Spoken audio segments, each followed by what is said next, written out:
qu'il est difficile de dire un mot quand tout porte au silence. Et d'ailleurs, qui oserait expliquer l'inexplicable? Frères et sœurs, le contraste entre les deux scènes que rapporte la liturgie de ce dimanche est saisissant. L'entrée de Jésus à Jérusalem et le récit de sa passion. Quel télescopage! Dans l'une, la foule bruissante de joie lui fait cortège. Dans l'autre, serait-ce la même? Elle vocifère des insultes contre lui, des menaces de mort. Ceux qui escortent Jésus depuis Bethphagée ont étendu leurs manteaux, coupé des branches et jonché le chemin. Ils voient en lui la fin de leur attente, une très longue attente, sans cesse différée. L'attente, c'est l'espoir que les injustices seront réparées, les larmes séchées, la vie moins âpre. Quant aux citadins, aux vociférateurs, ils mêlent leur hostilité à celle des religieux, des puissants, à ceux dont le prophète de Nazareth n'a pas répondu à l'ardeur nationaliste. Frères et sœurs, en contraste saisissant face à ces foules, Jésus se tait. Pas d'estrade, pas de harangue à l'arrivée dans la ville. D'ailleurs, qu'aurait-il à dire qu'il l'ait déjà dit, ou à répéter ce qui n'est pas toujours agréable à entendre? Il ne prend pas prétexte de cette marche triomphale pour affirmer sa messianité. Ils ont envoyé 2 disciples au village d'en face pour chercher une ânesse et son ânon. Tout le contraire d'un palefroid. Mais c'est pour accomplir les paroles du prophète Zacharie, dites à la fille de Sion: voici ton roi qui vient vers toi, plein de douceur, monté sur une ânesse et un petit âne. Un roi sans cour, un chef sans armée. Jésus reste, Jésus de Nazareth. Pour ceux qui n'ont pas des yeux pour voir, qui pensent ne pas s'y méprendre, il n'est que Jésus de Nazareth. En réalité, il suit son chemin, celui qu'il a toujours suivi et toujours montré. Un chemin d'humilité en attendant l'épreuve finale. Frères et sœurs, le moment venu, Jésus ne se dérobera pas devant l'épreuve. Abandonné par ceux qu'il a choisis, trahi par Judas, renié par Pierre, il a connu tous les échecs. En ces jours saints, il nous revient d'en faire mémoire. La passion est une suite d'aveuglements plus cruels les uns que les autres. Reconsidérer un à un ces abandons et ces échecs donnent un sens à ceux que nous subissons. Je ne dis pas qu'il les relativise, non, il donne un sens. S'il fallait tous les citer, la liste serait longue. Je m'arrêterai sur une souffrance très partagée et qui nous taraude, celle des parents et des grands-parents, dont les enfants et petits-enfants se sont écartés du chemin de foi qu'il leur avait montré.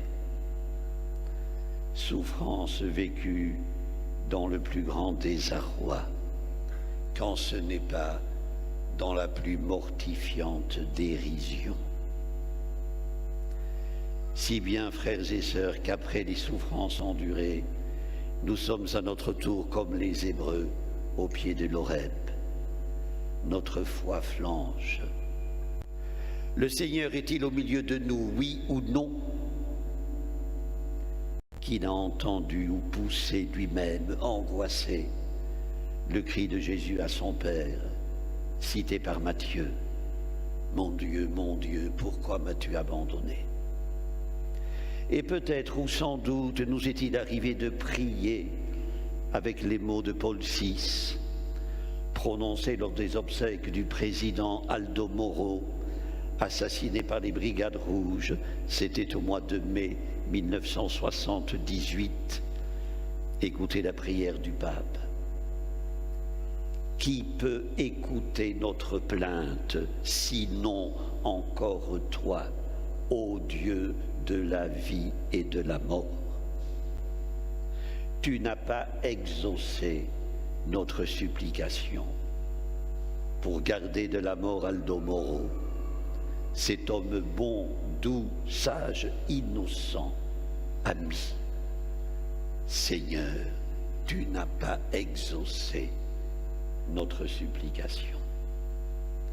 Une plainte ô combien humaine, un reproche. Frères et sœurs, vouloir être habités par davantage de conviction et moins d'interrogation. Espérer que tôt ou tard l'exaucement viendra, c'est la méthode Coué, diront les mauvais plaisants qui ne se savent pas entre les mains de Dieu.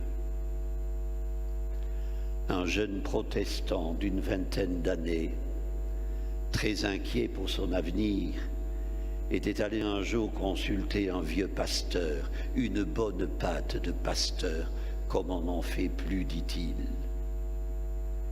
Le vieillard parlait avec la bonhomie d'un grand-père qui en a vu d'autres.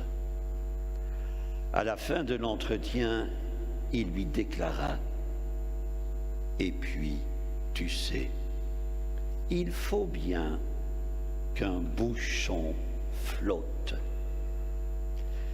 Ces mots, rapporte le jeune homme devenu à son tour pasteur, ces mots me sont toujours restés. Il ne fait point de doute que le bouchon, entendez la foi, continuera à flotter en dépit des tempêtes, des courants et des contre-courants, grâce à Dieu. Frères et sœurs, si nous sommes rassemblés ici ce matin avec des brassées de rameaux, c'est parce qu'au long de notre vie de croyant, le bouchon, notre bouchon, ne coule pas, mais flotte toujours. Cependant, tout ballottant que nous sommes, montrons-nous attentifs et prudents. Veillons en particulier à l'image de Dieu et de son Église que véhiculent nos paroles et nos actes. Ils sont la mesure de notre foi.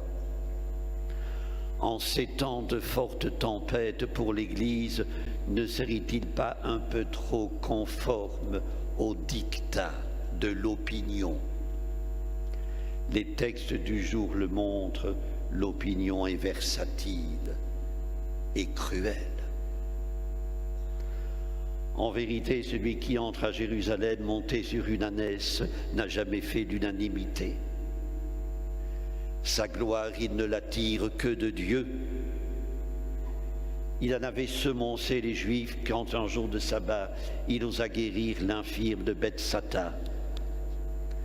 Comment pourriez-vous croire, vous qui recevez votre gloire les uns des autres et ne cherchez pas la gloire qui vient du Dieu unique?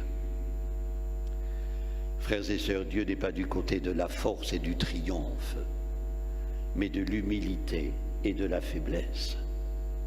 En lui, l'infinie puissance n'a d'égal que l'infinie fragilité. C'est par cette fragilité qu'il est si proche de nous et nous rejoint.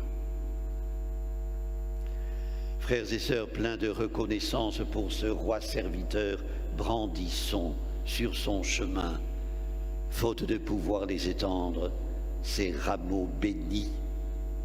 Il n'y a aucune provocation dans ce geste. Je sais qu'il est de bon ton et de bon usage, sous raison de charité, de ne pas contredire, de ne pas brusquer un contradicteur. Frères et sœurs, le chemin qui conduit à Jérusalem est ouvert, certes, mais il ne passe que par la vérité, par le courage de la dire, par la résistance à tout ce qui lui porte atteinte. Nous n'avons rien à gagner à vouloir plaire au plus grand nombre. Le Seigneur, lui, ne tergiverse pas. Amen.